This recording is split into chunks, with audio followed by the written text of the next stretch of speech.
In search of darkness, all killer, no filler.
The only thing we seem to rent are gory horror movies. Terrific!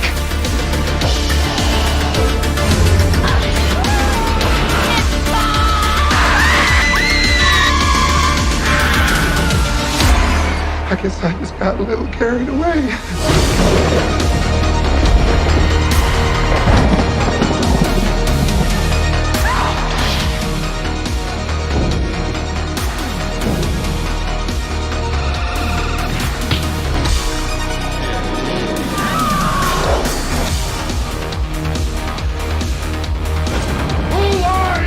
The hungry beast.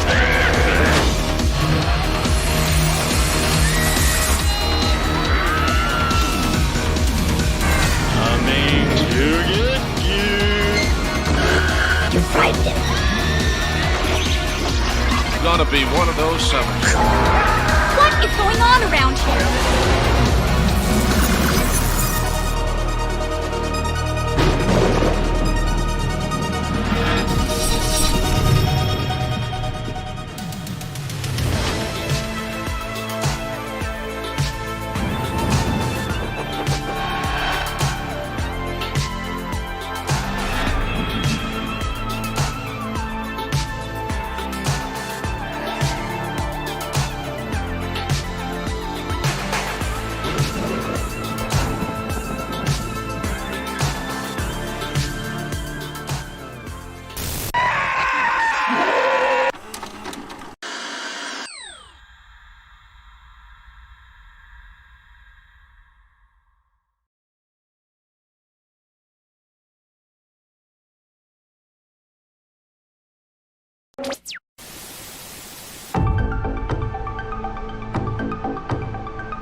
Hello, everybody, and welcome to this week's In Search of Darkness watch party.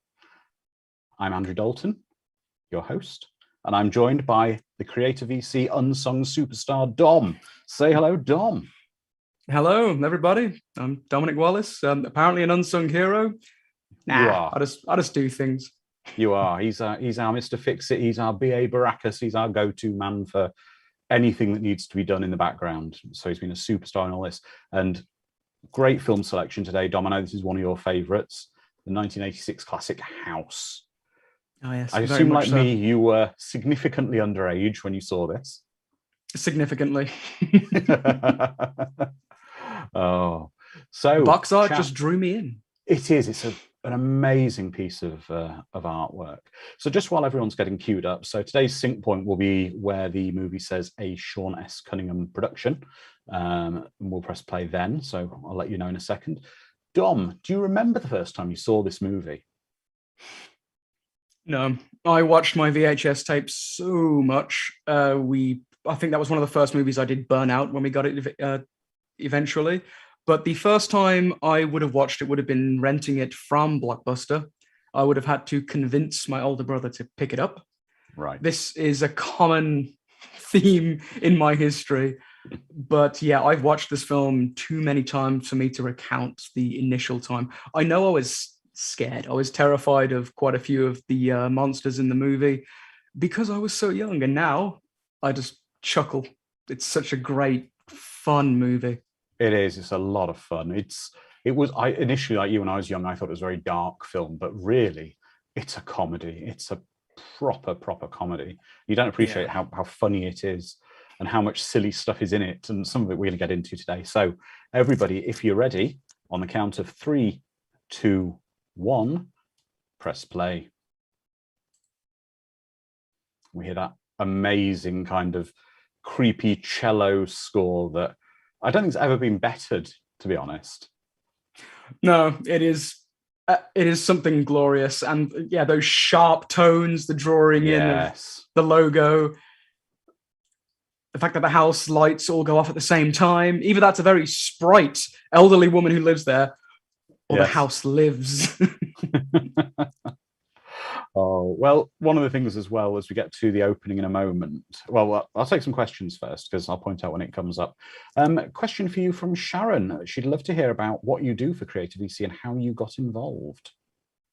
I have been involved with CreatorVC for a while. I think it's 3 years. Robin can correct me. But I do, as Andrew says, I do whatever needs to be done at the time. I do a lot of the I used to do a lot of the social media stuff. I do a lot of social media stuff for other CreatorVC products as well. I offer opinion. I do some minor editorial stuff. I do some minor selections. Whatever the job is, if it needs to be done and someone can't do it, often they call for me and I find a way to get it done. Exactly. I mean, you've even been a talent wrangler at times for us. I have. And I got involved with CreatorVC before In Search of Darkness was a thing. I believe it was a tweet from Oliver Harper who was saying that if you're into horror, there's this guy who needs some assistance. And I think initially I was just someone giving like feedback to certain things. And Robin saw something in me and asked me to help out in a little more bulkier manner. And here I am. There we go.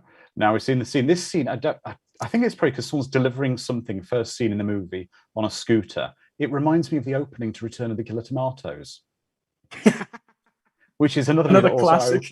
Opens with a big panning shot of someone on a little scooter shooting along and delivering something, but it's not quite as creepy as this. It's a beautiful house, though. I want to live there. It really is.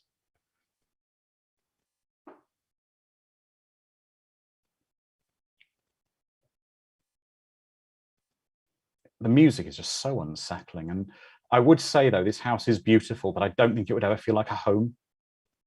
Oh, no, not at all. Anything with marble flooring in the foyer like that, I'd hate to get dirty. Well, when I was a child, my mother was a district nurse, which, if you're not from the UK, a district nurse is like a nurse who does home visits to sort of elderly people, that kind of thing, checking like minor medical care for them, checking up on them, that kind of thing. And I used to go with my mother on some of her rounds, and one of her patients was a millionaire, basically a widowed millionaire, and she lived in a big sort of mansion with wings to it, would probably be the best way to describe it, with marble floors. And I think actually having seen this film at a similar time to when I was going to her house, I think that might have been why I was petrified to not wander around the house on my own at night. I see. I'd do the opposite. I'd be running around playing out the movie.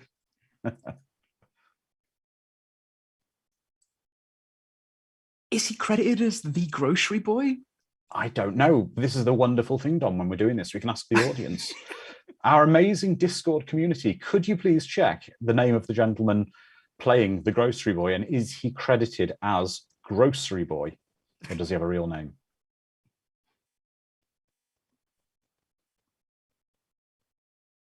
It's even got just, oh gosh. Mm-hmm.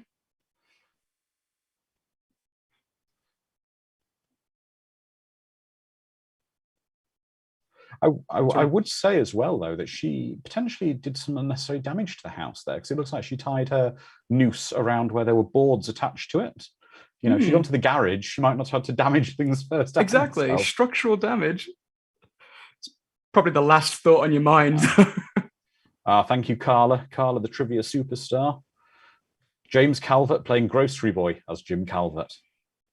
There we go.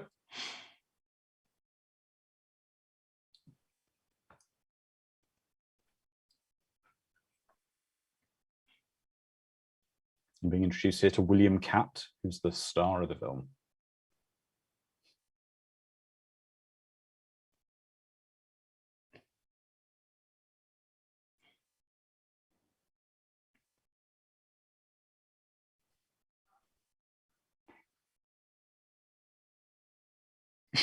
Oh, these. I think I said on the last watch party, actually, one of my friends, his mother is quite a famous sort of Mills and Boon author, writes schlock romance novels, very successful, you know, can't fault that. However, this is her life with the signings and going to conventions and lots of married women in joyless marriages, desperately living vicariously through her books of, you know, high seas romance. Oh, Sharon, you had to go first there with Believe It or Not, I'm Walking on Air. Great song. Great theme song. Oh, look, a Stephen King book in the back there. That's a great bit of trivia, Carla. Mindy Sterling, who's one of the women in the bookstore, played Frau Farbissina in Austin Powers. Of course. Thank you. I was looking at her just now thinking, where do I know you from? We have a question for you, Dom, from David Mace. Forgive me for saying your surname wrong. Question for Dom. First off, kudos on leading the FPS backer event. Are you into movies or video games? What genres do you prefer? Oh, if it is media, I probably have some kind of tendril wrapped in it. I love movies. I love video games. My favorite genre probably is horror, including video games. I love myself a bit of Silent Hill. I long for the day when I can play a new Silent Hill game. But yes, horror films as well. Also sci-fi, action, comedy. Like I said, you name it, I probably find a way to enjoy it. Even absolute garbage, I find a way to enjoy it. Schlock is an unsung genre. We need more schlock auteurs out there, more Neil Breens. Just go back to the movie. You don't cook. So he's put a frozen TV dinner in the microwave the wrong way, because you should take out the outer cardboard packaging, for 30 minutes. Possibly that's why he's not enjoying his frozen TV dinner. It could be. It could be. And maybe the whole film's a hallucination because he poisons himself with cardboard. Well, I actually put something as a child in the microwave for far too long to reheat, and it caught fire. And we had to buy a microwave, and my parents weren't very happy with me at that. The microwave caught fire? Well, the food caught fire, and the microwave caught fire off the food that caught fire. It was a burger that in a bun that wasn't quite cooked all the way through, and it was a manual dial microwave. And I casually popped it in the microwave and went, turned the dial light to an hour, set it, and walked away, and did something else and forgot about it. And then, what's that smell? Why is there smoke? And the microwave was on fire. So I wasn't very popular.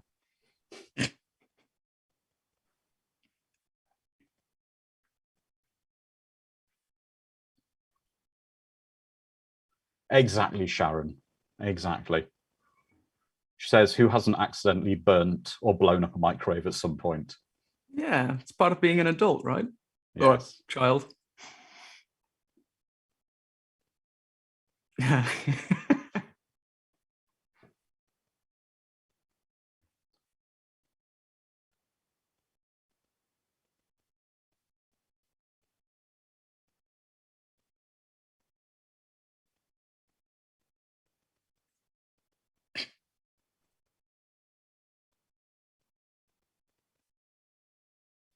I mean, you do wonder about their relationship, about how it broke quite how it broke down, because they seem very much in love with each other still. Yeah. And no All the way interest through the in, film. yeah, no interest in seeing each other.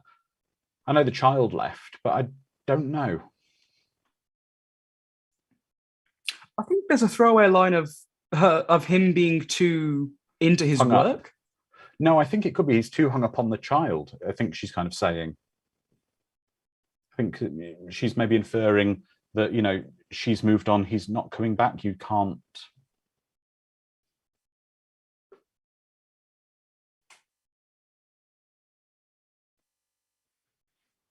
You need those candid shots by the payphone. That's right.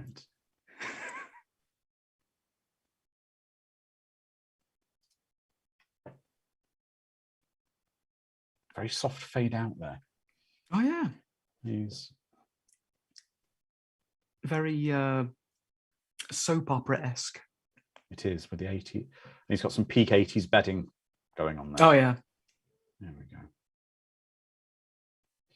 Now, is this a trope of 80s movies we're seeing here? I mean, we'll not speak about it yet. We'll get a bit further into the movie about, because where this scene is supposed to be. But we'll speak about that a little bit later, a bit of a common 80s movie trope.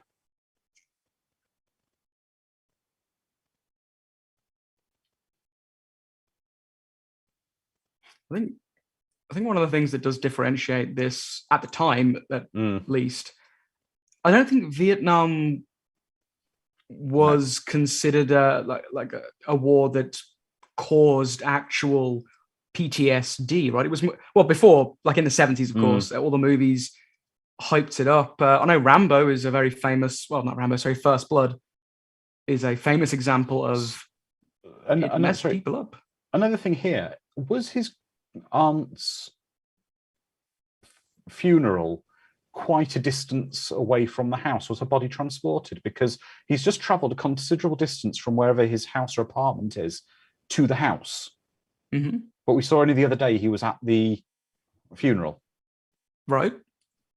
Maybe he flew in, then he flew back for the book signing, and now he's here. Maybe.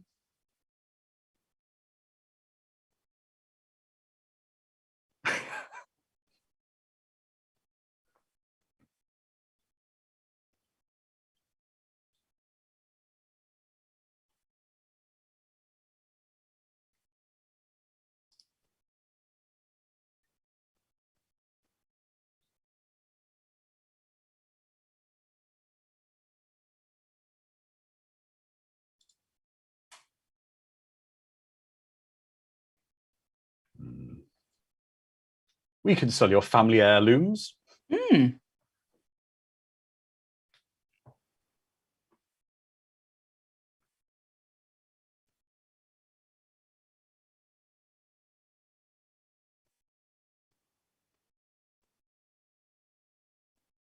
So you grew up in the creepy house.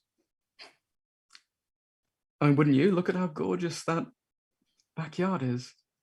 Yes. You just got to deal with a few ghosts. I mean, come on. Sign me up.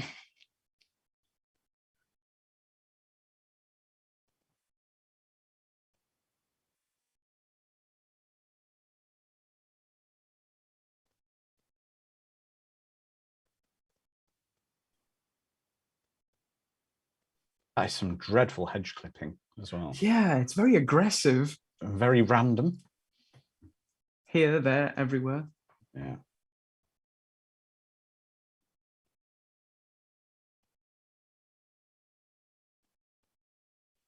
Can someone in our Discord chat find out where this real house is and find out how much it's worth now.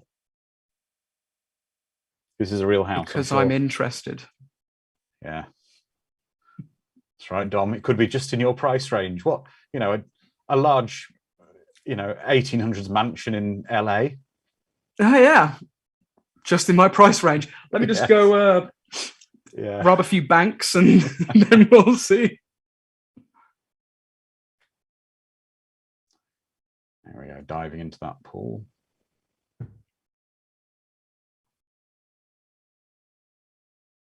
That sweater will never be the same. No.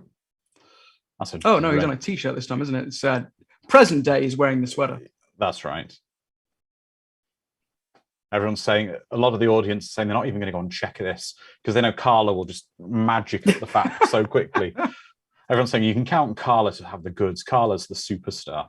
I bet Carla finds it first. She is. Carla Vista, the search engine. It's like facts. That's a beautiful pool as well. It is. It's just a beautiful house. Yeah.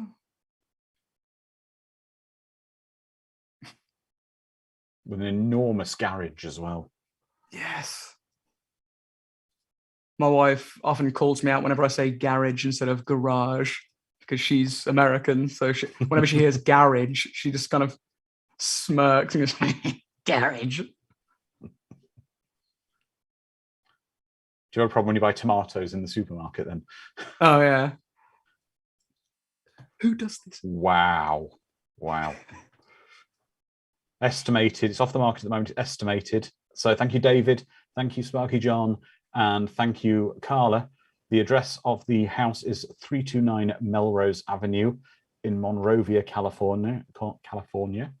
It's 5 bedrooms and approximately 3,235 square foot. And it's off the market at the moment, but it's 1.5 million is the estimate. Perfect. Let me just write a check. Post-dated. Make them an offer they can't refuse. Yeah. So the paintings, she paints what she sees in the house, right? I think it's her visions as well and her dreams. I am curious because, what's his name now? Not Bag Kid, Grocery Boy. Grocery Boy walked past the painting at the beginning and went, whoa, sick. And I want to know what that is because that was very like Hellraiser-esque. Was a bit. I've always thought the house is more like a gateway to a different dimension rather than just spooky ghosts inhabiting it. This is the thing as the movie goes on, you do start to wonder, is it the house itself?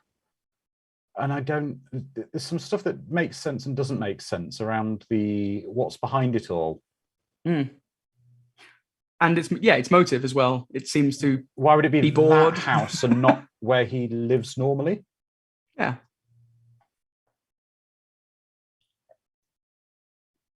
But it's a great, creepy looking house at night. Oh, definitely. Get those sinister angles. Yes. So as now we're seeing, and we alluded to earlier, Roger is a Vietnam War veteran. And obviously, I mean, all wars, people saw some horrendous and terrible things. But this was a very popular trope in 80s movies about broken war veterans. So, I mean, was it a low-hanging fruit, Dom, for this movie?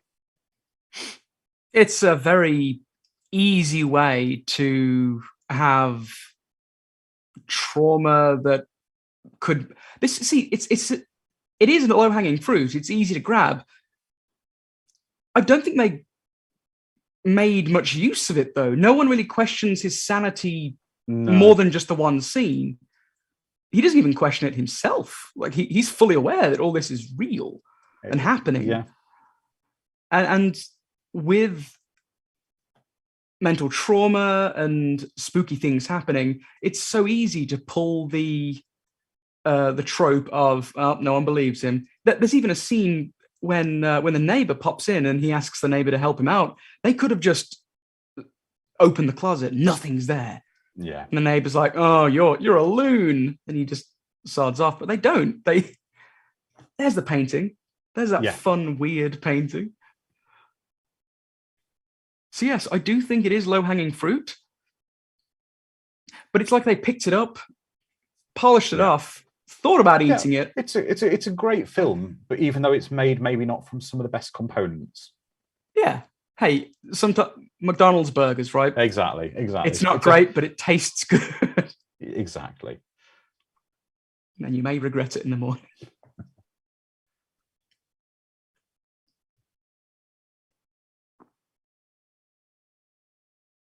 Fonzie's saying it looks like the stained glass in the stairs from Fright Night. Oh, yeah. Oh, and we've got a question from, well, Carla. Well, I'll let before we go into that, Sparky John asked a question of you, Dom, but I think we'll let the audience go for it first, which is trivia. Besides having the same composer, how is House connected to Friday the 13th? We'll see what the audience comes up with first.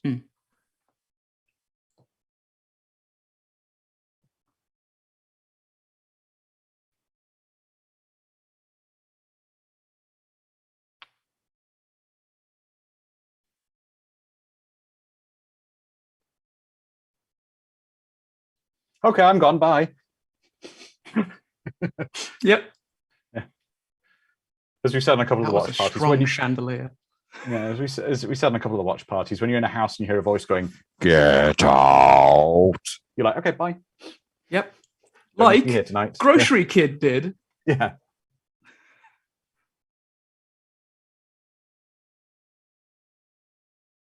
The connection of Friday the 13th, actually, there was a scene a little earlier on with the harpoon gun.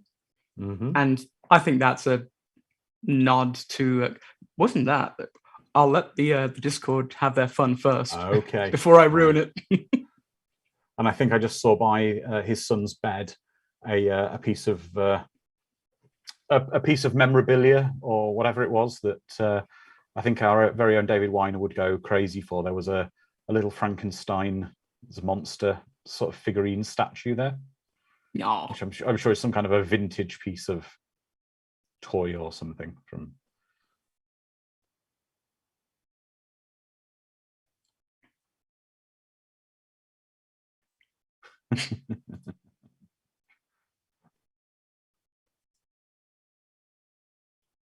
Oh, I know. How does he have the filthiest hand? Let's say his hose was laying on the floor. He hadn't coiled it up because he's lazy. Then he had to pick it up and it was covered in mud. So we'll give him a buy on that. That is a peak 80s jumper he's wearing with the biggest sort of V-neck. Oh yeah, on it ever down to his navel. A V-neck you can ski down. Yeah. William Catt's like, if I'd been in Star Wars, I could have brought my own jumper. Because, of course, he was one of the people who auditioned for Luke Skywalker. I believe he was actually Mark Hamill's roommate, wasn't he?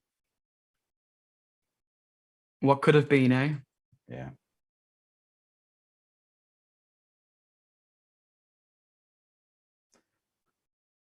And I know his name is George, but everyone from now on, I'm going to give everyone a buy in the Discord chat, and you, Dom, and myself. If you want to call him Norm, you can call him Norm because he's Norm. Yeah. Who carries a paperback in their back pocket to the point where it disintegrates? I don't know. But what I'm going to say is, let's expand this universe. After the events of this movie, Norm was so traumatized, he moved to Boston and made some new friends in an underground bar. And no one believed his crazy stories about that wacky ghost house. Yeah, it was just drunken beer talk, they all thought. I'd buy that. Yeah. It's a lot of locks. That is a lot of locks. That was one secure house that Grocery Boy just walked inside of. And several other people will just enter. So he's moved the computer to another room now in the house. Because it was on a little coffee table before, wasn't it? Perhaps the accompanying literature will assist him in his writing. Yes. There we go. Now we're seeing he's in Vietnam.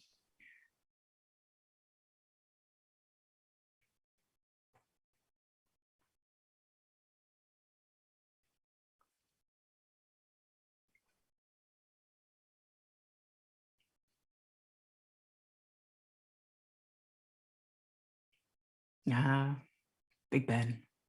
Yeah. Richard Mole, I believe, played him.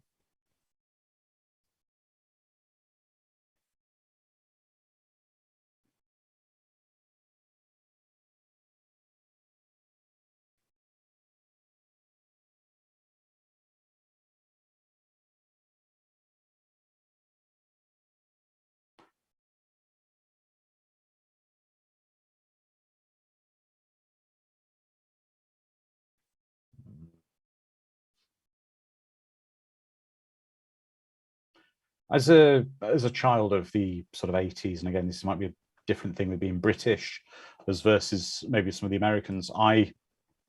When I first saw it, I didn't really understand the Vietnam War. It wasn't something particularly taught in our schools, and it's something I've learned about kind of since. So I just knew they were in some kind of war.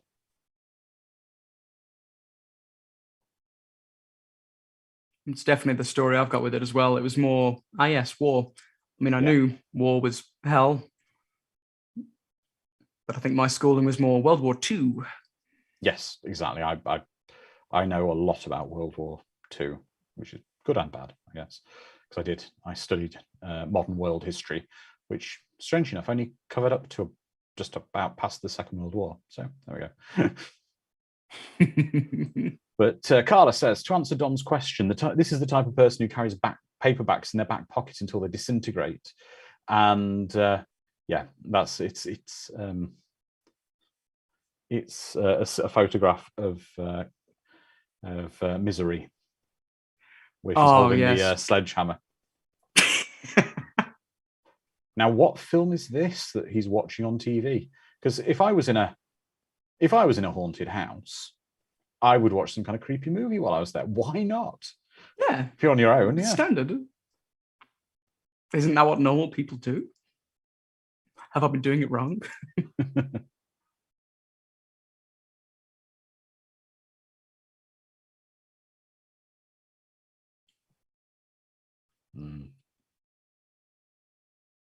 And you just turned your son off with the TV remote. Oh, bet there's many parents that wish they had the same power.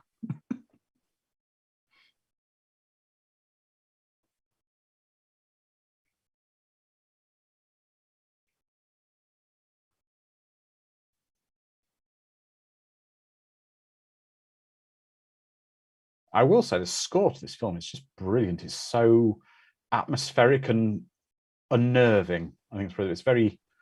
Oh, yes. Good point, Lizard Man. How did he even suspect that he could turn his creepy ghost child off with the TV remote? Maybe it's not the first time he's tried it. Yeah. Might be the first time it's worked.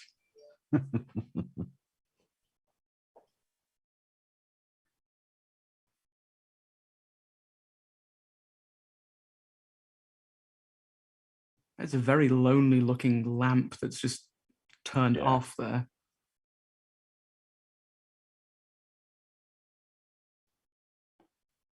There's a man saying, I feel he knows more about this house than even he realizes, is what I'm saying. Yes. Could be. There does seem to be an improbable amount of moonlight outside and/or street lighting.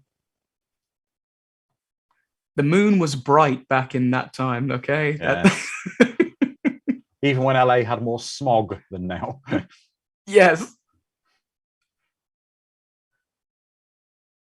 Yeah, it's almost like just then he snapped out of a trance. It really is. So he's got... doing his teeth. And the amount of times you expect there to be a jump scare when he closes the mirror because it's such a trope. And then later on, it's kind of inverted, whereas the jump scare is not behind them in the mirror. It's in it. Oh, it's midnight. That's the thing now. It's midnight. It's the time to be doing this. God, that wallpaper is hideous. Oh, yes.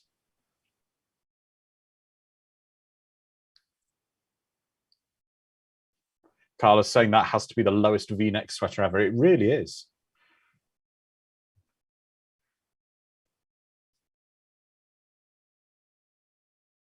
It's now actually midnight.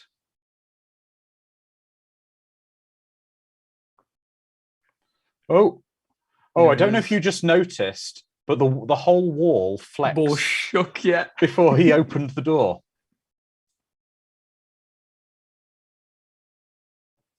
But on the plus side, he was wearing just the dressing gown. That sweet V-neck jumper is It's okay. It safe. didn't get torn. Mhm. How do you stay in a house after that gets you in the middle of the night? Exactly. And how do you get that much stuff delivered at what appears to be early in the morning? Dedicated deliveryman. Yeah. I think we can assume that either Roger had a considerable credit card limit. Now, that little Olympus camera my father had when we were growing up, that exact camera. But you can assume that Roger either had an enormous credit card limit or had a considerable funds as the expense of all this equipment at the time. Definitely. Well, he's a successful author, right? Yeah. I do like this, though. Yeah, this victory lap that he makes.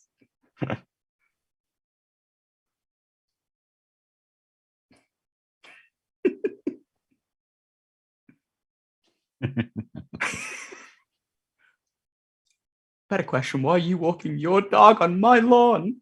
Yes. You better clean up after it.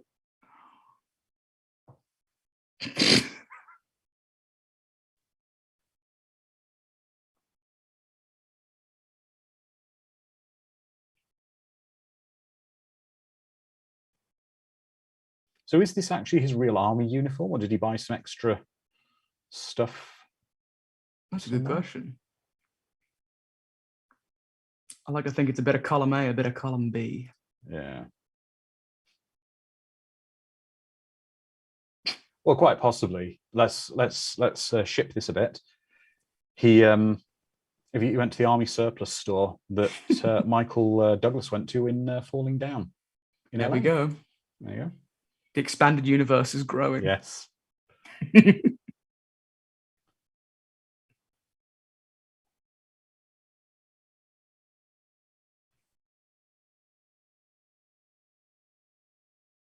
He even has his own lighting rig. Look at that.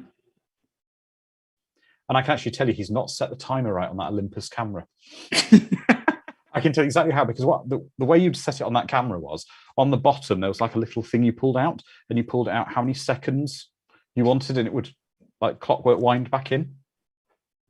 That's great.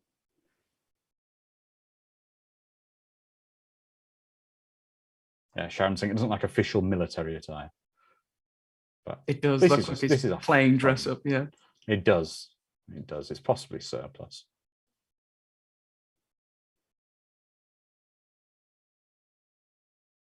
The score, though, is just brilliant to this film. It's so...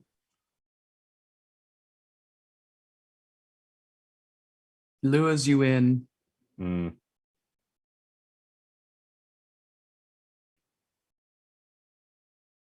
Oh, that house. Oh God, the water damage. I was going to say the house had some water damage problems on the wall. Like the pair of us, we're so British. We're like, oof, water damage in that house. Knock a couple of million off that. Oh, look, there's a picture of the swordfish stabbing someone through the heart on the beach on the picture behind. There's more, all these kind of really weird, creepy pictures in the house that are to do with other things.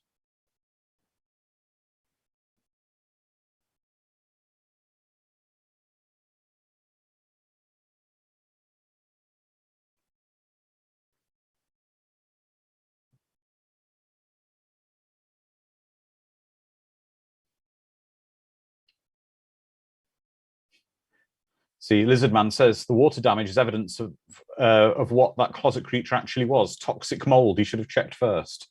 So you're saying, what you're saying, Lizardman, is that he could go to Home Depot and get a spray to get rid of the cupboard monster. Aisle 6, yeah. Cupboard monster spray. Okay. Now, this was something we touched on. We were discussing this film before it started, Dom. I'm all for having friendly neighbours, but at midnight, if you have a friendly neighbour who lets himself in your house through the front door upstairs and finds you in the house where he's brought a big box of Chinese food with him, you'd kind of like be, what are you doing in my house with Chinese food at midnight? Yeah. I mean, I don't know. I don't know if I want a neighbor that randomly brings me food in the middle of the night. That sounds nice in theory. Creepy as well.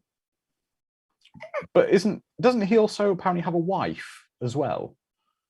Norm's I character can't has a remember wife him in this. mentioning a wife at all. Maybe. Someone said Vera, I think someone said. So I don't know about you, but if you were going into a neighbor's house at midnight with beer and Chinese food and letting yourself in, my wife would probably have something to say about it. What about yours? Would she be like, why are you doing that? Yeah, I'm pretty sure I'd come back to divorce papers if I was randomly visiting a neighbor at midnight with Chinese food and beer.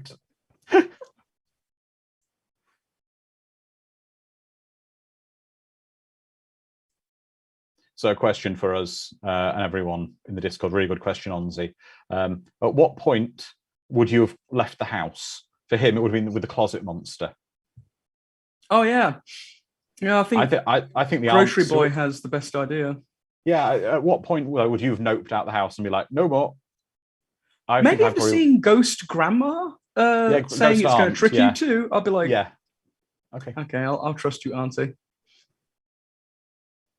Oh, David, that's sad. That's tragic. His wife is perhaps the reason why he's at his neighbour's house at midnight. Are you saying Norm's in a loveless marriage? And if your favourite author moved next door, why wouldn't you go over with beer and Chinese food at midnight? Right. If the lights are on and you hear casual screaming, wasn't this just after he did his stunt running outside? That was the night before. Yeah, it was the day. That was earlier in the night, I think. It would have been.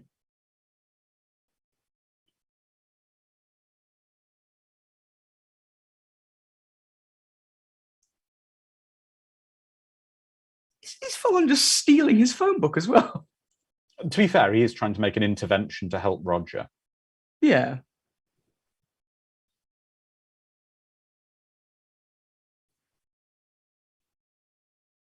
Okay, now Norman's come home from the neighbour's house and is making a phone call to a random woman on the pink phone while his wife's in the house at midnight.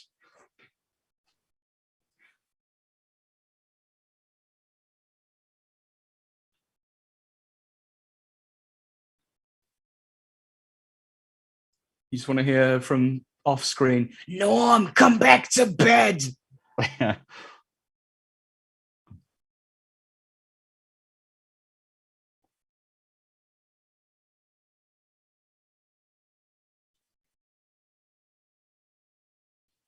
Yeah, there's no way that Norm is single in this because quite clearly that's a pink telephone and there's knitted things on the sofa.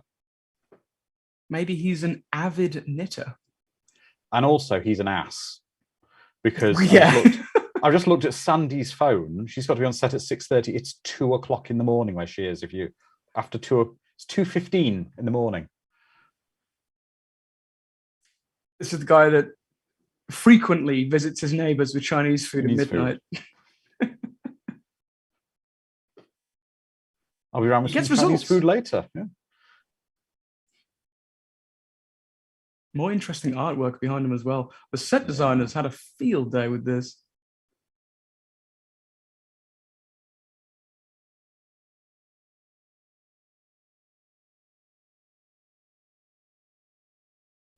I would love it if there was a further spin-off where his character was arrested for habitually going to random people's houses and bringing Chinese food in at midnight. I want that spin-off movie. Hey, it's the beta version of Uber Eats. You just don't order it, it just turns up. 45-year-old Californian man today was arrested after serially breaking into neighbors' houses at midnight and serving them Chinese food.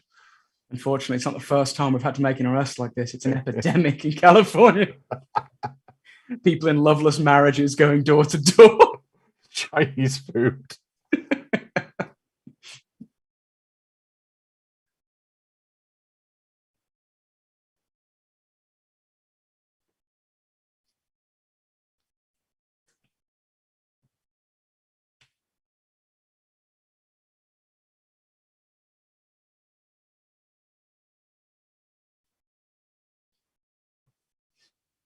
Oh, Their thanks, John. dynamic. Is it supposed to be like war buddies? Because it always comes across to me as like war bully and bullied. Well, I guess it's that thing. Like, I suppose a lot of the army stuff is like being in school. You don't get to pick who you're working with or you're assigned to. So you may have some clashing personalities. What does he have chicken bones on, like crisscrossed on his helmet? I don't know. Are they supposed to maybe be sort of Vietnamese bones or something? Perhaps phalanges, maybe. Mm. No, they're not that long. They're chicken legs. Could be bones out the foot, maybe? Like one of the... I don't know.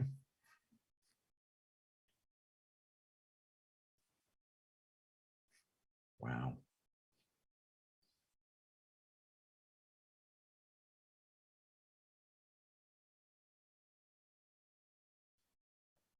They look actually more like rib bones, to be honest, but like pork rib bones.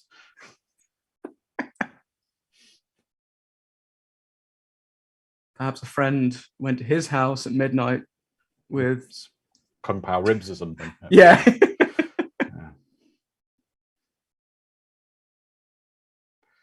In the Vietnam flashbacks, you can, thank you, Sparky John. In the Vietnam flashbacks, you can clearly hear the sound of a kookaburra bird. They are native to Australia and would definitely not be in Vietnam. There we go. The Aussies always finding a way to.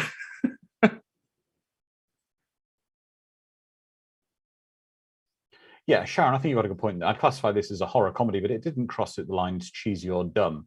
It is a lot of fun, this film. Yeah. As much as we are having a bit of a laugh with it, it's a lot of fun, this film. It gives plenty. Yeah, it's a good time. And like I said, as a kid, I was terrified of this movie. But I'd never really liked a lot of the Vietnam scenes for some reason. The flashbacks. They don't quite, maybe they don't seem as traumatizing to us as they do to Roger.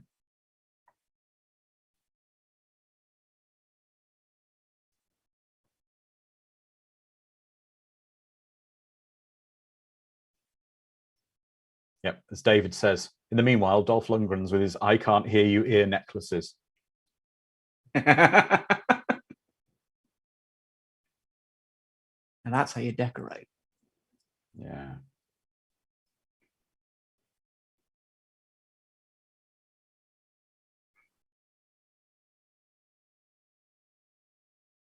Oh, yes, Onzi. The woman popping up from under the table freaked me out the most as a kid. Well, we've got more going into it. I always, in this scene in a minute, this scene used to freak me out a lot. I do find stuff. Flapping? It's when he shoots it and it's crying. Oh. It makes his heart breaking, kind of like you feel sorry for it. Like you've gone a bit too far. Hey, this monster has a kill count. We have seen the evidence. That painting. I do like this. Is quite funny though, isn't it? Hitting it to stop moving. Wow. I always hold my shotgun right next to my fishing rod. I should imagine now, though, you would have to keep guns in a proper gun cabinet by law, and things were just a bit looser back then. Yeah.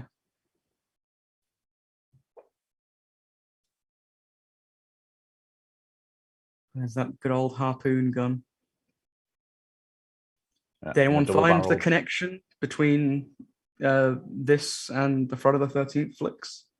I don't know. I mean, just to go back to the movie, what I would say now is the guns do have a proper reason for being there, but the tools flying and stuff, this would again be another reason I would leave the house. When I have an axe and a sickle, because it's shorter than a scythe, basically all the various garden implements flying at me across the garage trying to kill me. Again, that's another I would leave. Yeah. But anyway, Evil Dead, actually. Everything coming to life and attacking him. But the explanation as to why the guns and things are there, the harpoon gun, the shotgun, etc., because it's explained his uncle was a hunter.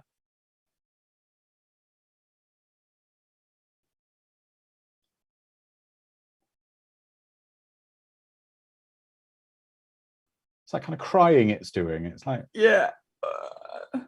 you feel sorry for it. Oh.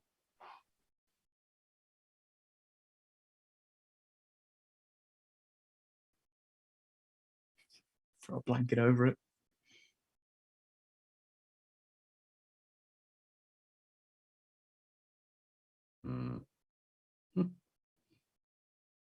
See again here with the mirror. You're expecting a jump scare.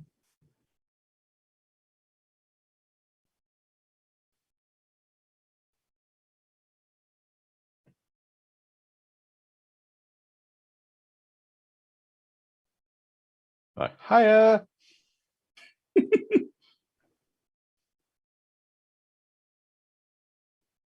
Oh, that was a really poorly made shovel. It was. Hi, run.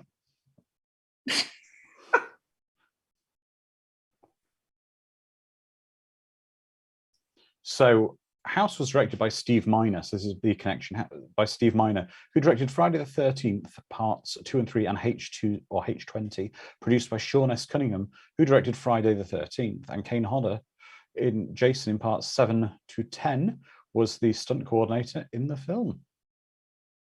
And connections. This terrified me as a kid. Yeah, that voice. Again, similar to Evil Dead, they find a way to make it creepy and comedic. That's when he goes in the very high-pitched voice calling his name. Mm.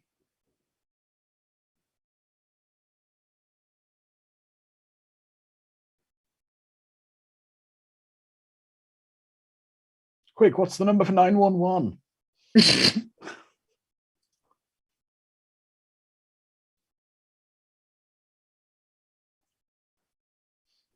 As Onzi's saying, this is the scene I was talking about, like Cheryl from Evil Dead. It freaked the hell out of me back then. It did to me as a kid. It really freaked me out.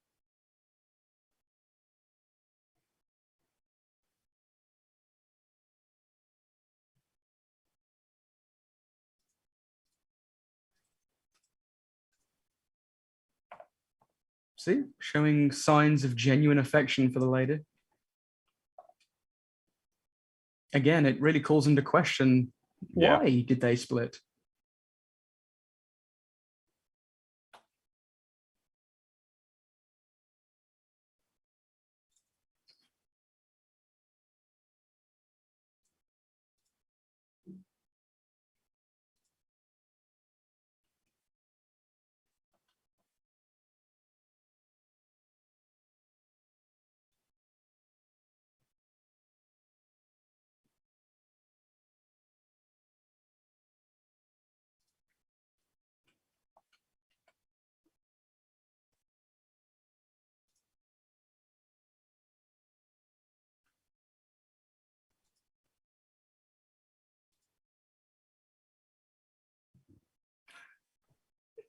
I love that that's the nonchalant, innocent whistling pose he takes, just polishing the gun.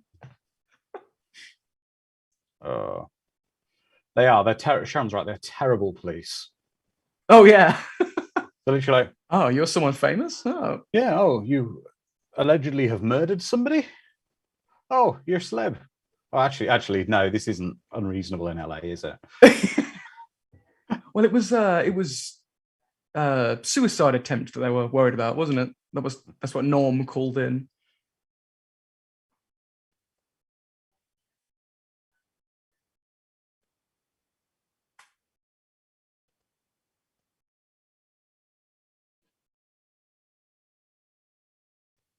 Oh yeah, that's the cop that handled his son's disappearance as well, isn't it?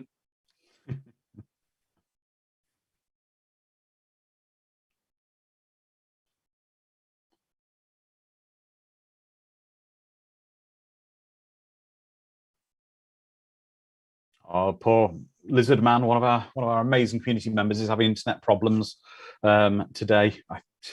I don't know. We have them sometimes on the horror watch parties. We had some from the Poltergeist ones. This could be the house is coming after you, Lizard Man. So you may want to get your router exercised or something, or install some security software.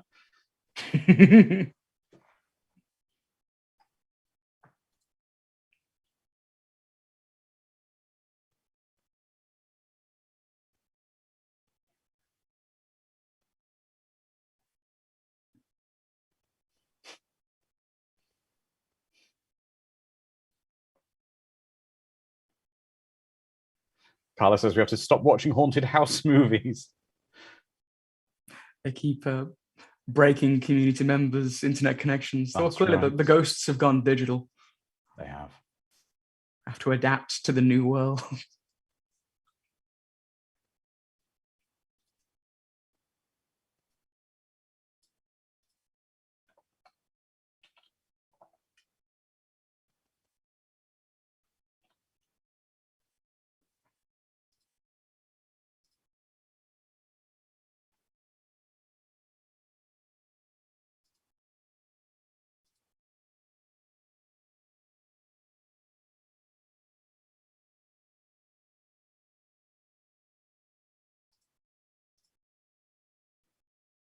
It's like a dark Mrs. Doubtfire scene, isn't it? Almost this as well. I'm gonna try to hide something in the house.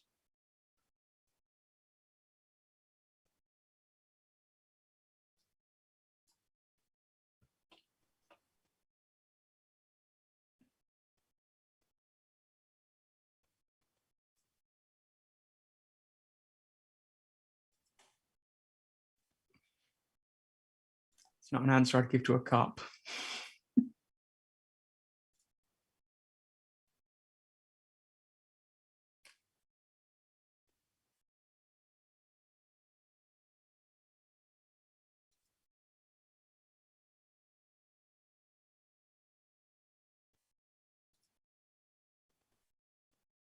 Oh, But again, look, she's foretelling things in the movie. So we've had the Marlin come to life. Now we've had the what else? The garden tools are all coming to life. mm-hmm. It's like she was seeing everything that was going to happen.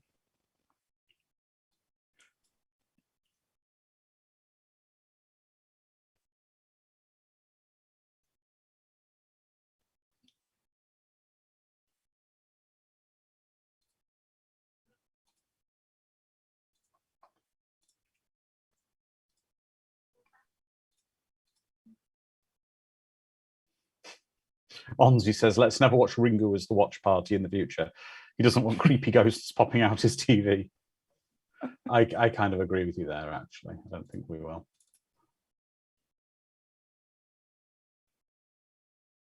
Yeah, we're not doing that, Sharon, either. We're not having a seance on Zoom.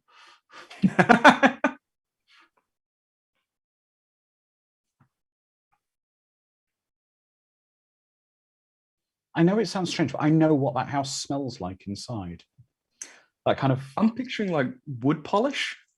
I think it's going to be a bit fusty, a bit dusty kind of smell. Oh yeah, the furniture definitely gives me a dusty old grandma's house vibe. But the shininess of the wood. Yeah, I'm smelling Mr. Pledge. Is it Mr. Pledge? Mr. Muscle? No. Lemon Pledge. There we go.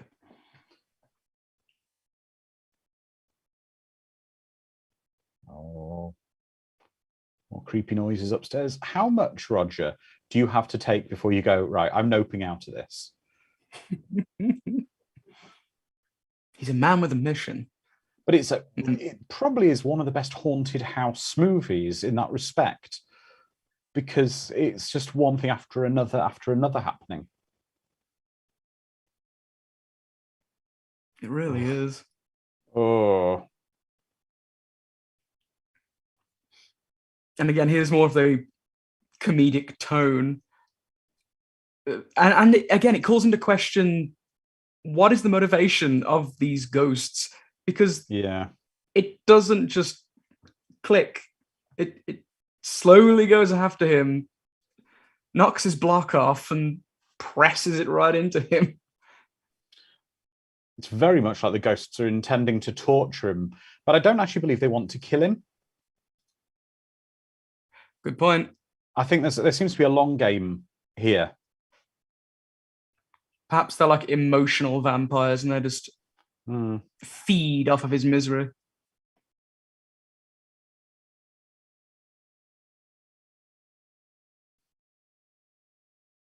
I can smell the rubber of that costume as well. That must have been... Yeah, exactly, fun. Sparky John. Just how much has he paid for all that camera equipment? A lot. Oh.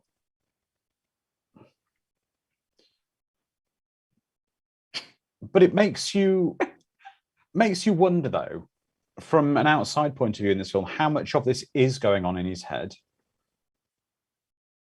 And if this Because he is supposed to- medicated and he's not taking his medication. I mean, is this actually just literally all going on in his mind for the most part?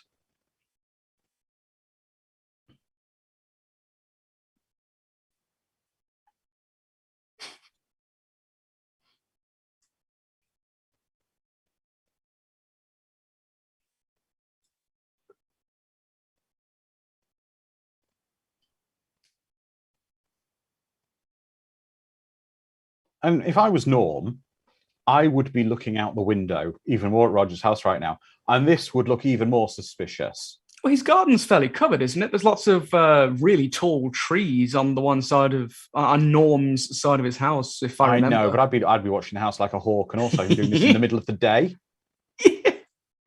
While someone takes a swim in his pool.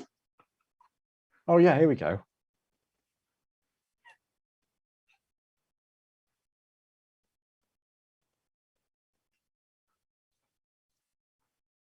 How she can walk up to a man with a body-shaped bag and a shovel this nonchalantly.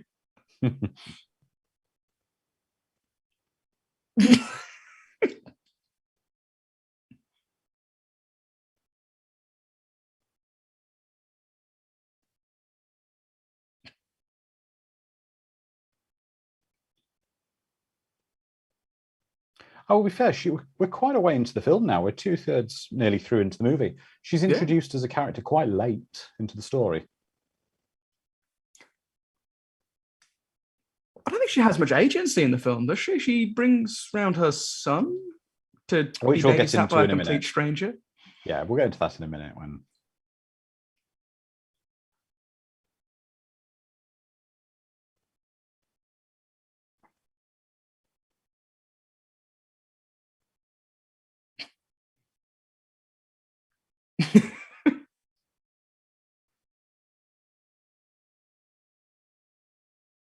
So she just wanders over to her neighbour's house in her swing costume with no shoes and a towel.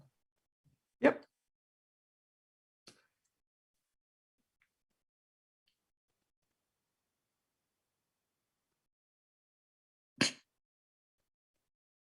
I do love this, where he's just...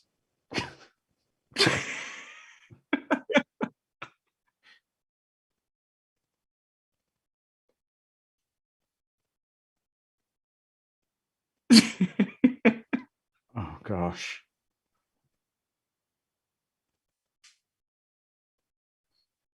Because this scene now is almost like he's like, I've got on top of it now. It's all dealt with. It's for now, he over. thinks. Yeah. Yeah, it's like the recovery and the relaxation scene. Well, he's in his son's bedroom where all the flying tools were. Yeah. And again, how long has this been in between him living there, his son disappearing, him getting divorced? Because the son's room is pristine, it's clean. The sheets looked relatively new and changed.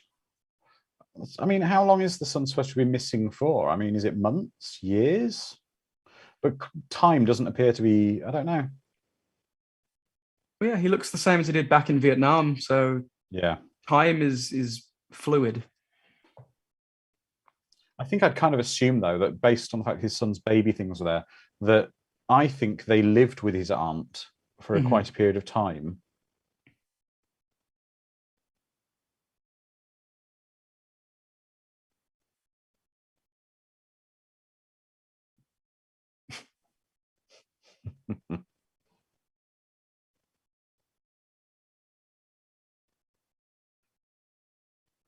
So, good point, Carly. You'd chop the body into pieces. What would you guys do in Roger's situation with the body? Carla's saying apparently his son was missing for a year. I wonder how long they've been divorced then. I don't know. He's also terrible at keeping track of his car keys. Yeah. I'm not sure what I would have done with the body. I think I would have probably chopped it into pieces as well. If the Evil Dead has taught me anything. Yes. But I probably would have buried it in hallowed ground. Ah, see, yep, there you go. Right, so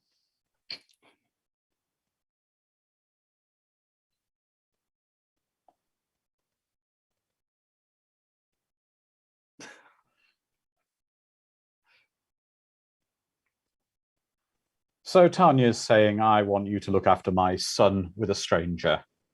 So, question to our Discord community. I'm not a parent myself.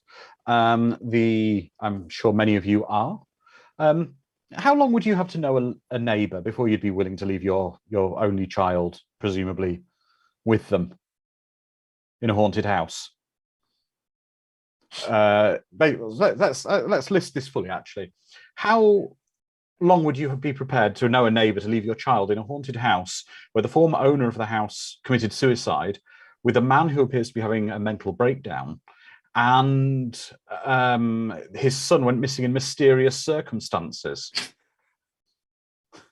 a year before?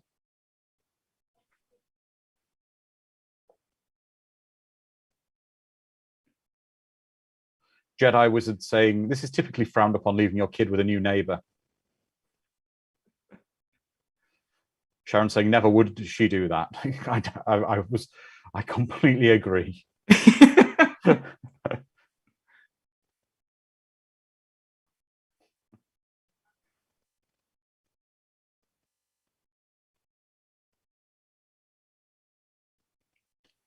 That child does look like he's got prosthetic ears on. I know. And he's got a mullet as well, that poor kid. He has. A bowl cut mullet. Oof.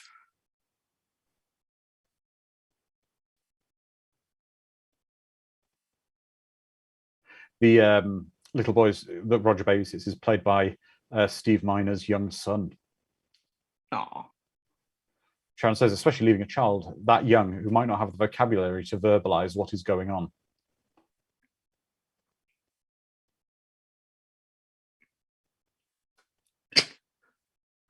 Naturally, you'd show them that child daytime soap. Wait, this isn't a daytime soap, it's nighttime. But with any luck, Norm will be along with some Chinese food for the kid. Exactly. And a couple of beers, to wash it down with.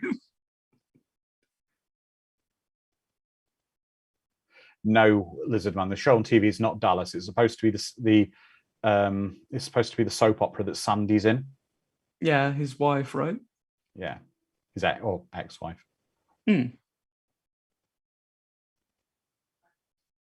I do get the feeling that little boy there was genuinely upset about something. Yeah. He looks happy now. Yeah.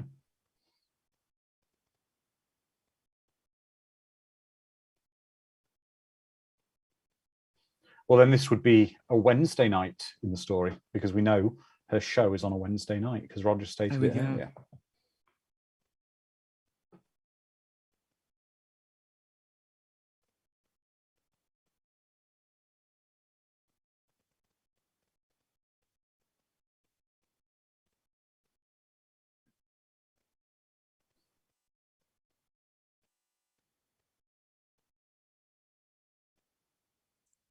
Let's watch TV, kid. Immediately turns it off. Well, then again, the kid was going to sleep. That's right. In the creepy house. Now he's getting back to imagining the Vietnam War.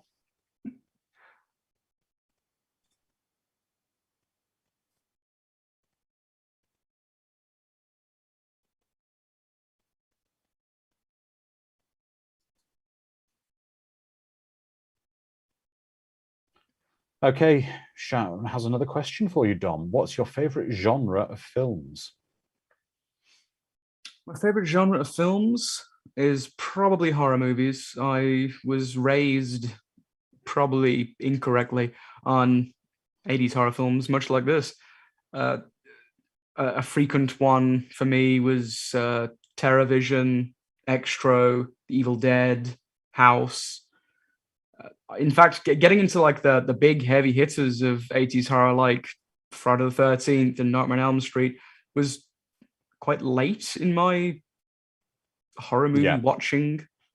I broke my teeth or cut my teeth on the grimier side of the genre, and that's where my heart lies and forever will.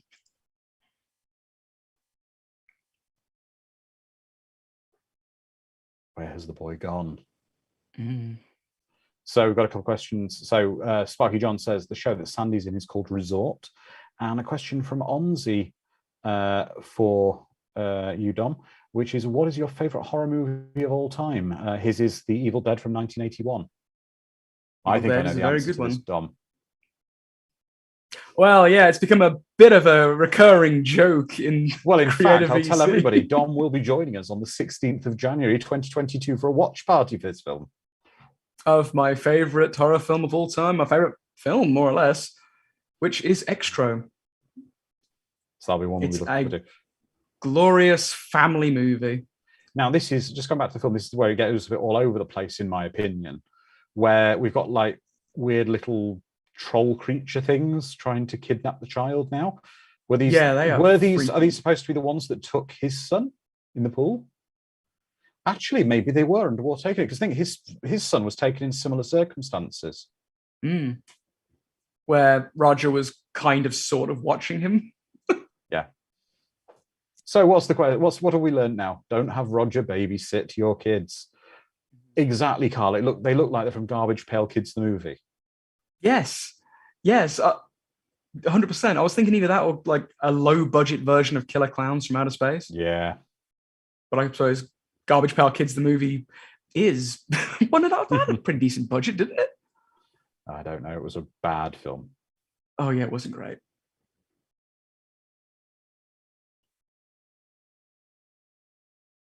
Well, it's just as well your instincts played out, dear. I'm sorry. I knew I could trust you with my child, random stranger whose own son went missing. Was Roger nice to you? No? Oh, what a shame. I won't pay you for your services. Yeah. Look at the time she picked him up as well. Wow.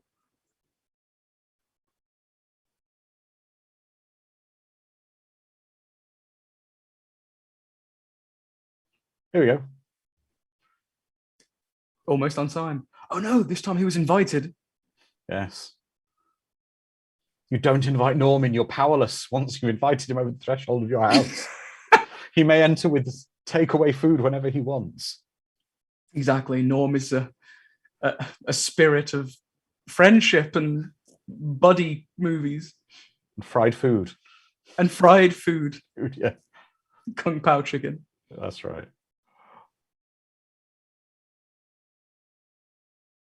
A big raccoon. Oh, another Stephen King reference. Mm.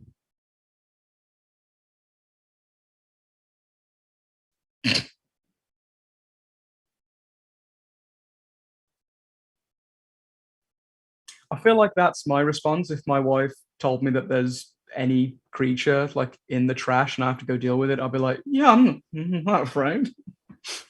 Well, I'm going to tell you.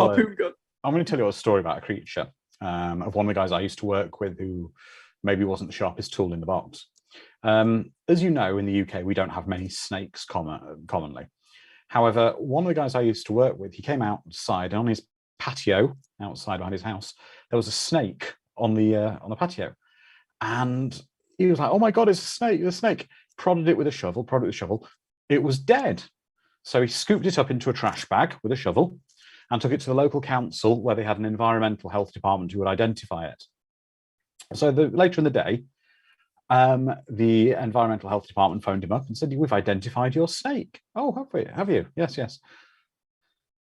"We've identified where it's from." "All right, where did it come from?" "China." "Yeah, China? How did it get here from China? And how did you know it's from China?" I'm seeing the punchline. He said, "It's written on the bottom of the snake."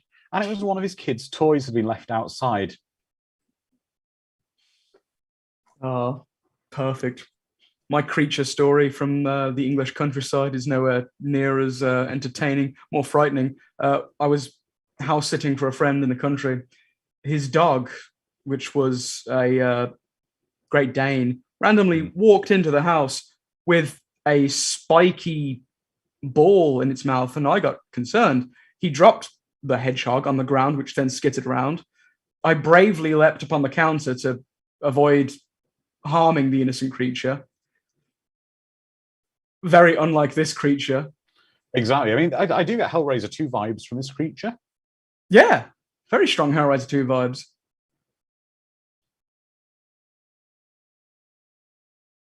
But yeah, this is the scene where they could have pulled that Roger is crazy vibe and not had Norm see. I like how even when his name is called out, we're just calling him Norm. He's Norm.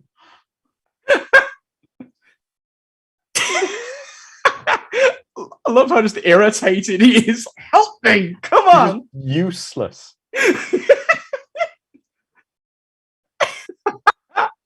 Hold on. It's the last thing I do. Ah, that's very interesting. Thank you, Sparky John. It's difficult to discern, but the monster in the closet is designed to look like napalmed bodies from Vietnam with bullets for fingers. Yeah. Playing on his greatest fears and traumas. Yeah. Like Auntie said, the house knows you. Ah, Norm.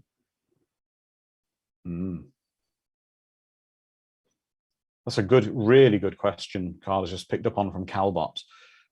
Is Big Ben the organization of the evil or a manifestation of the house playing on Roger's guilt over Big Ben? There you go. That's one for the debates. My vote is the house is the origin. It makes sense that the house would be the origin since it has a spooky history, whereas we know little about Big Ben's background. I don't know, because Roger had lived in that house for a considerable period of time with nothing creepy happening. But equally, why would Ben wait for so long after this, which must be 20 years later, to get his revenge? Perhaps it's a Ghostbusters scenario, and it's just energy that takes the essence of your greatest fear, your Stay Puft Marshmallow Man, and then that becomes the go-to antagonist for you. I mean, let's go back to filming. This is quite an emotional scene. I mean, where this is a realistic type scene that would have happened, whereby you know, he's begging for death rather than the other option. A slow death, capture, torture. Exactly.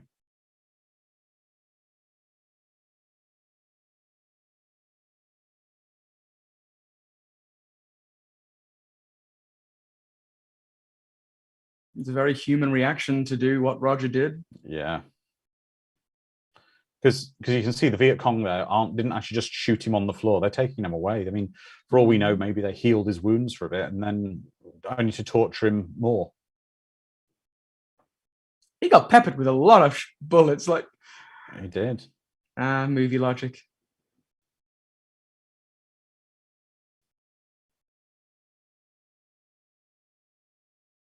I mean, is what's happening to Roger? It's basically a manifestation of Ben's hate. And anger. That was also happening in the present of the movie. It wasn't a flashback. So Roger still reacted the same way as he did, giving credence to that trance theory that he goes through the motions and he's slightly more aware of the house. But we can also see how worthless Norm is. He drank all the beer and raided the liquor cabinet. And he's got some comics as well, so he left us unattended. Oh, God. But now I can assume that Norm lives on his own, potentially, or is his wife asleep and we just aren't seeing her? Norm comes back, passed out in the arms of another man. Full of Chinese food. Yeah. Right. No. I'm calling this now. That's just happened in the house. You don't go for a cozy lay down.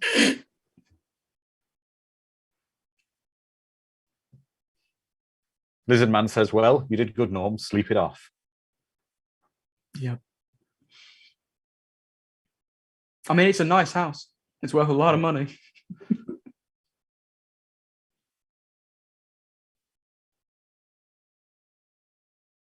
And there we go. Yeah.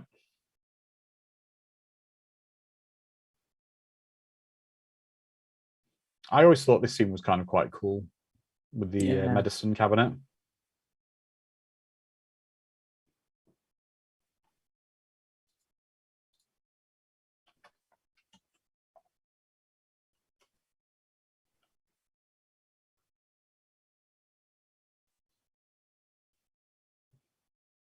The void. Yeah.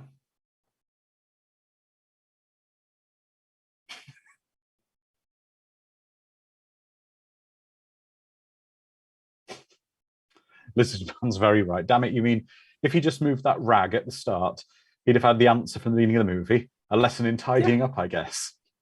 Exactly. Always tidy up. But maybe back then he wouldn't have believed it. He had to go on this journey.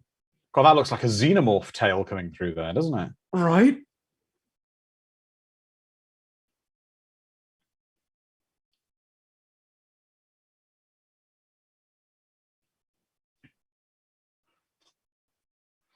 Oh.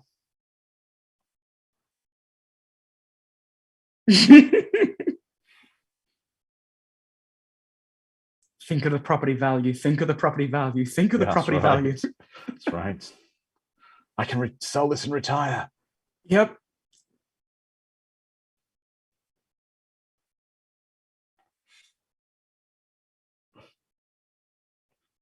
Jedi Wizard says, new room, mind the tentacles. Exactly.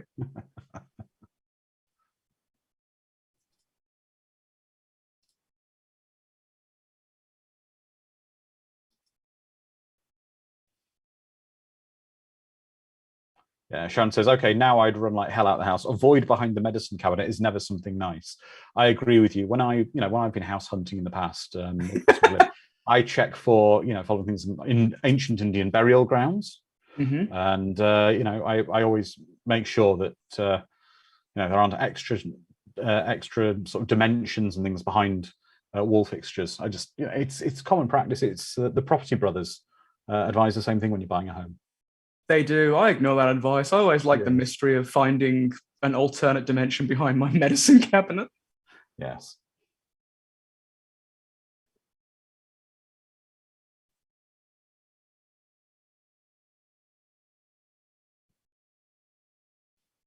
How is he planning to get back up that rope?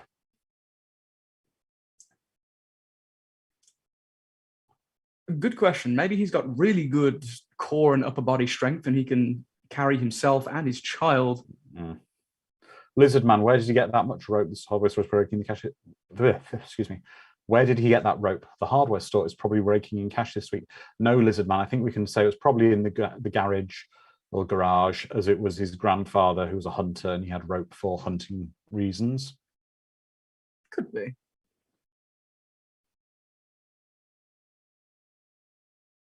Oh, this is very Evil Dead. It is.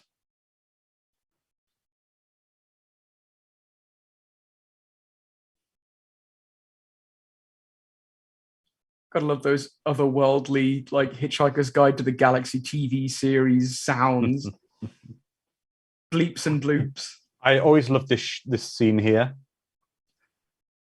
with the sort of the wingbat stealing his shotgun, sort of skull bat. Sharon's pro tip: when using a rope to shimmy down a void in your house, make sure the rope hits the bottom first. Yeah. I like to live life by the edge. I do love the fact though that it spins the shotgun. Yeah. I wonder if Arnie, with Terminator 2, where we saw Arnie one of the first time we saw a shotgun being spun. There you go. Clearly he was influenced.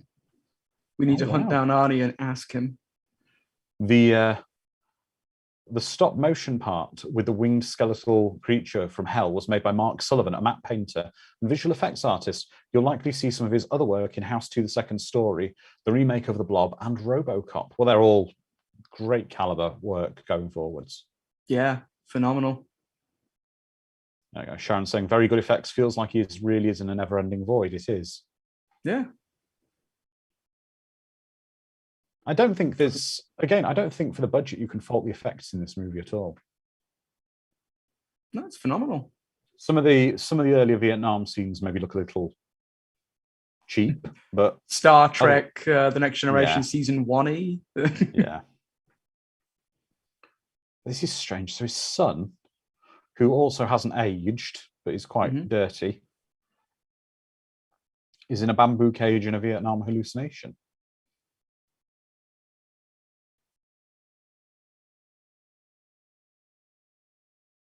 Wonder how he survived all this year. But then Maybe Norm has been coming over with Chinese food all this time and it just Yeah. finds its way here. plot twist, Norm's been putting Chinese food in the void in his house. But equally, the boy doesn't appear to have particularly aged, if at all. I think it does show from earlier there's some kind of a weird time dilation between here and the real world, for lack of a better term.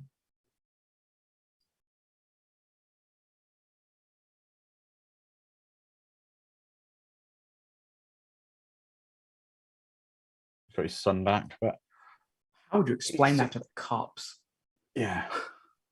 So I went into my bathroom infinity void, lost the shotgun that you confiscated from me earlier to a winged demon bat skull thing that shot the rope, and I fell hundreds of feet into Vietnam, where my missing son was in a wooden cage, and we swam in the water and came out in the swimming pool. Yeah, so call Okay, off so- the FBI manhunt. Yeah. We got him.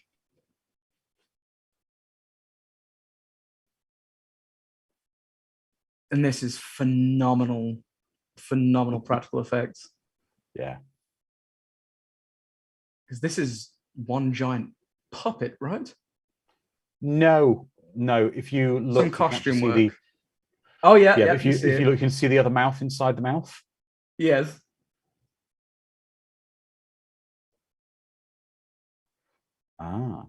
So Carla says the original ending, the pool, and the film originally ended with an unrelated monster in the pool that needed to be defeated to rescue the boy. But then they scrapped that and had them rising from the pool and added with the arrival of the skeletal Big Ben to wrap it all up neatly.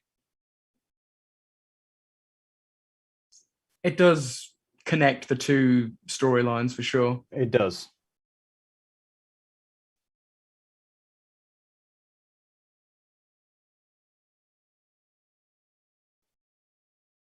It's a pretty cool catchphrase that Big Ben has, actually. You're pissing me off. Sharon saying 2 thumbs up for Big Ben. Oh yeah. That's a good point, Lizardman. Very few horror villains use guns. But again, this does open the question we were talking about earlier in the Discord. Is this the house manifesting Ben as Roger's fear? Or is this Big Ben seeking revenge on Roger?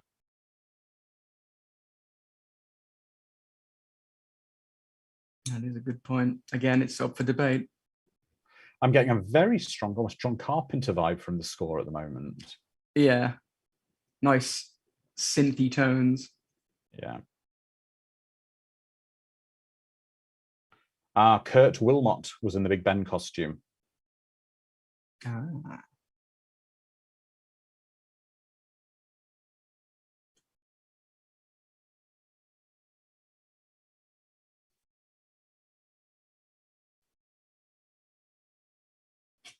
I do like that. I was just flailing up to get him.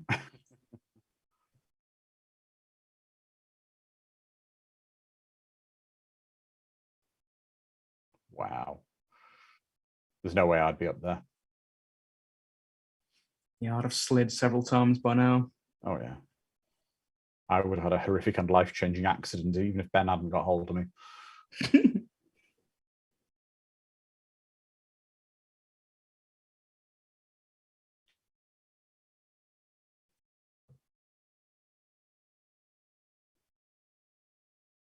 I think That's I'd true, put multiple Lizard Man. Venetian terraces. Yeah. Big Ben, the Big Ben sort of puppet makeup is very expressive. Yeah. You can feel the anger with his the eyes curving inwards. I'm just waiting for a jump scare now. I think everyone is. But you know it's coming. But you'll There's still the go, music. oh, there you go. To lure you in.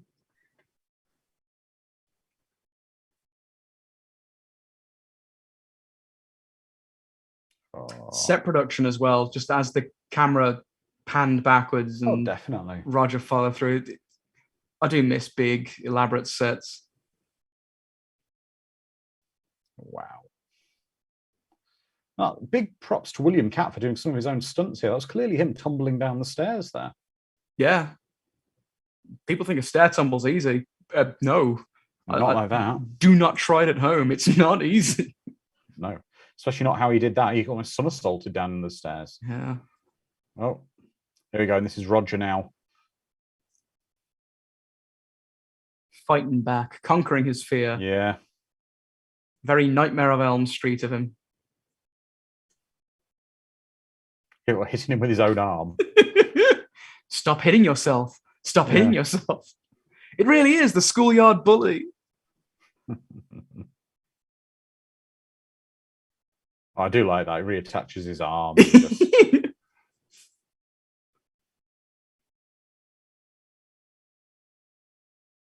It's the fact that, as well, that Roger had weapons everywhere in the house earlier. And every scene, there's a fire poker and... Oh, okay.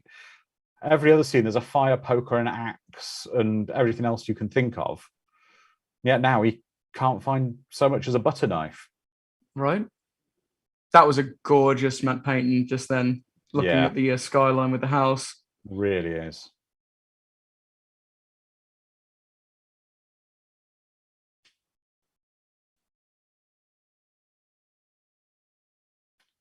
Oh. There it is again. Yeah. Gorgeous.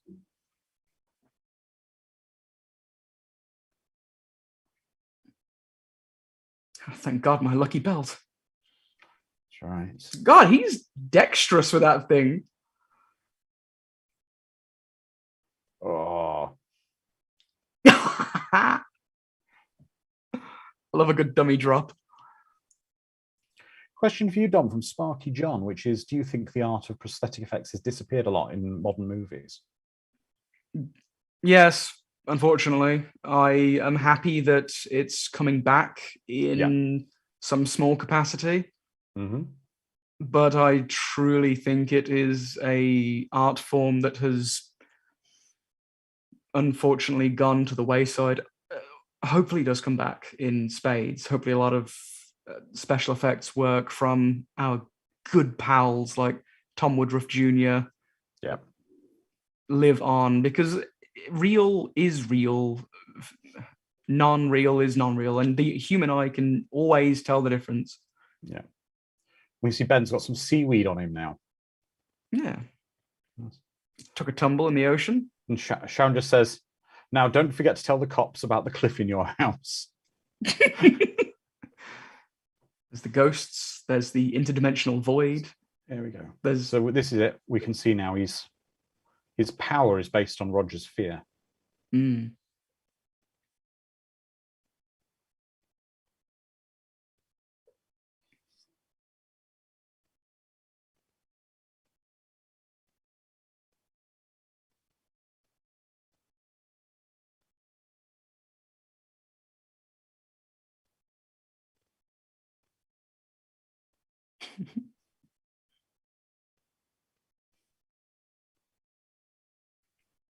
Hang on.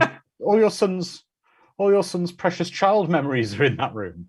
To be fair, I don't think the kid would like much of the precious memories in that room post-event.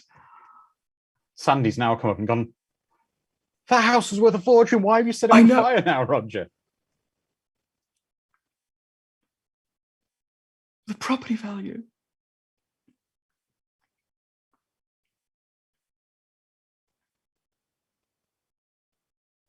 That poor taxi driver is like, what the hell is going on?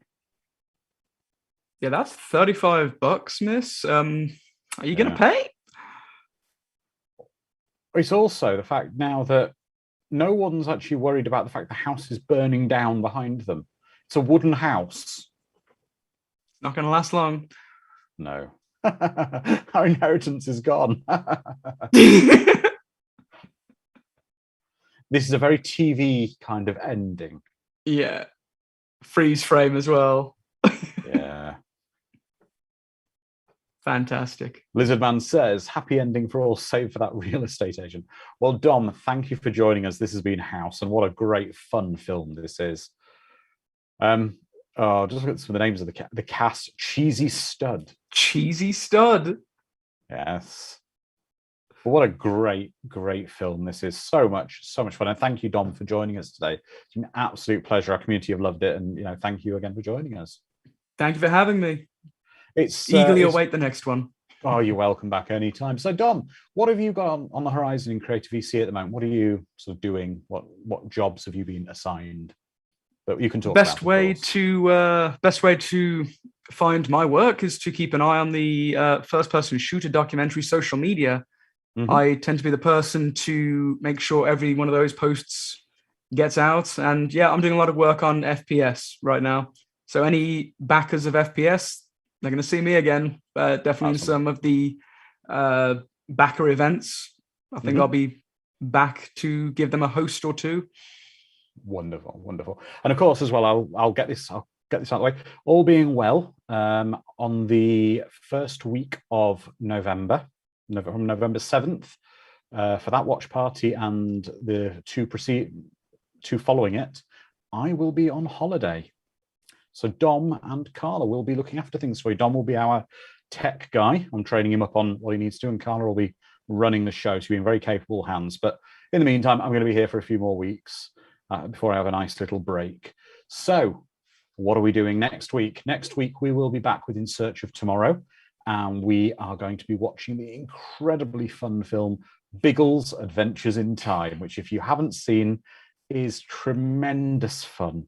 So much fun. I recommend everybody check it out. There is a perfectly legally uploaded, legal, not illegal, legal copy of it on YouTube that you can see, so everyone can get it. Quite easy to get. And then the week after, October 24th, we will be back again, and it will be In Search of Darkness with our Halloween watch party, because of course Halloween falls on a sci-fi watch party weekend. So for Halloween on the 24th, we will be watching Halloween 3 Season of the Witch. And the following week, we're giving you an extra horror watch party on the Saturday night. And that will be The Lost Boys on the Saturday night. So you're getting 2 watch parties. You're getting a horror on the Saturday and a sci-fi on the Sunday special for Halloween. It's going to be tremendous. It's going to be so much fun. But everybody, thank you for joining us once again. Thank you to everyone in our chat, all the amazing questions we've had. I've had an absolute blast. Thank you again, Dom, for joining us. So everyone, stay safe, and we will see you in a week. Bye-bye. See you next time, everybody.